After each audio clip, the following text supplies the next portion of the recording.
our opportunities are limitless. So those were all investments that we made in the first 2 years. Now the economy is now growing. It's not growing quite as fast as we would like, because after a financial crisis, typically there's a bigger drag on the economy for a longer period of time. But it is growing, and over the last year and a half, we've seen almost 2 million jobs created in the private sector.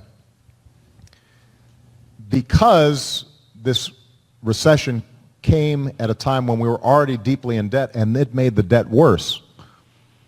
If we don't have a serious plan to tackle the debt and the deficit, that could actually end up being a bigger drag on the economy than anything else.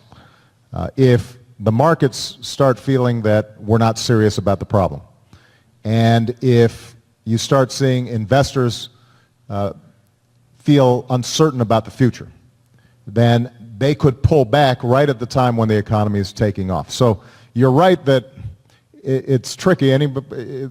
Folks around here are used to the hills in San Francisco, and if you've driven, I don't know if they still have clutch cars around here. Anybody ever driven a clutch car? You got to sort of tap, and that's sort of what we've faced in terms of the economy, right? We've got to hit the accelerator, but we've got to also make sure that we don't gun it. We can't let the car slip backwards. And so what we're trying to do then is put together a debt and deficit plan that doesn't slash spending so drastically that we can't still make investments in education, that we can't still make investments in infrastructure, all of which would help the economy grow. In December, we passed a targeted tax cut for business investment, as well as the payroll tax that has a stimulus effect that helps to grow the economy. We can do those things and still grow the economy while having a plan in place to reduce the deficit first by 2015 and then over the long term. So I think we can do both, but it does require the balanced approach that I was talking about.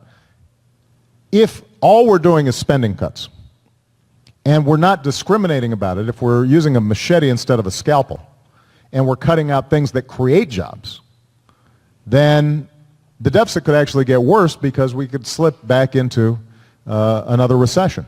And obviously for folks in Detroit, where you're from, they know that our investments can make a difference, because we essentially saved the U.S. auto industry. We now have 3 auto companies here in America that are all turning a profit. GM just announced that it's hiring back all of the workers that it was planning to lay off. And we did so, by the way, at the same time as we were able to increase fuel efficiency standards on cars for the first time in 30 years. So it can be done, but it takes a balanced approach.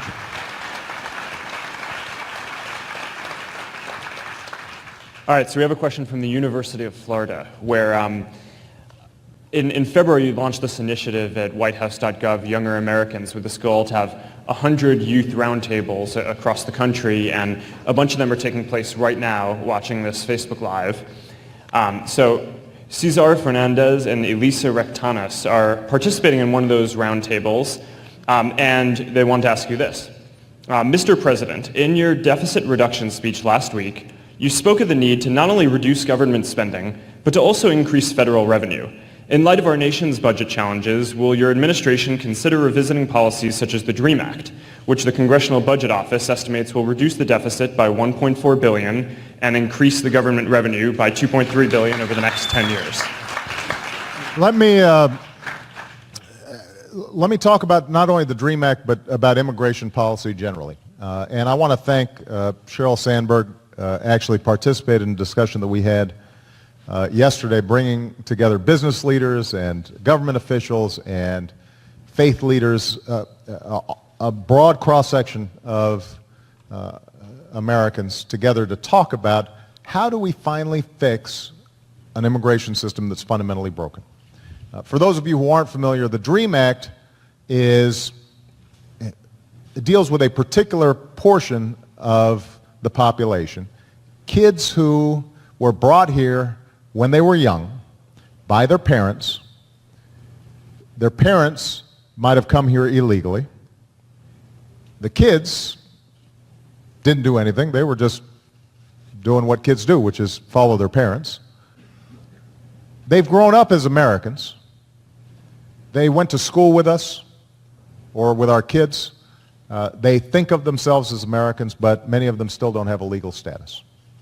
And so what we've said is, especially for these young people, who are our neighbors, our friends, our children's friends, if they are of good character and going to school or joining our military, they want to be part of the American family, why wouldn't we want to embrace them? Why wouldn't we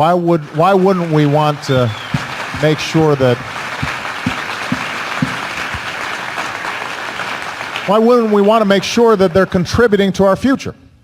So that's the DREAM Act, but that's just a small part of a broader challenge that we have. Immigration in this country has always been complicated. The truth of the matter is that we are both a nation of immigrants and a nation of laws. Sometimes the laws haven't been fair. Sometimes the laws have been restrictive to certain ethnic groups. There have been quotas. Sometimes our immigration policies have been arbitrary and have been determined by whether industry at a particular time was willing to bring in workers on the cheap. But what's